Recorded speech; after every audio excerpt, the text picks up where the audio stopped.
concentration. Au moment où on passe le sommet, c'est vrai qu'il y a un cri de joie.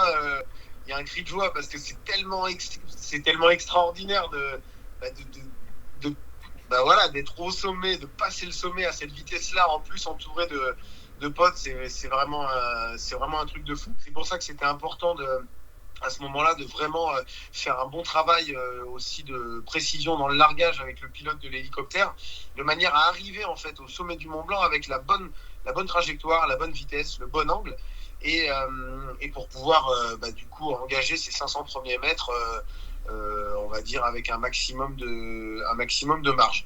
Donc finalement, on s'est rendu compte après avoir fait plusieurs vols là-haut que en regardant un peu les chiffres et puis en demandant un peu autour de nous, on s'est rendu compte que finalement, c'était probablement la ligne la plus longue qui ait jamais été faite en proximity flying. Enfin, on appelle ça du vol de relief, étant donné que de 4800 mètres, 4810 jusqu'au moment où on se sépare de la montagne, il y a 3650 mètres de dénivelé.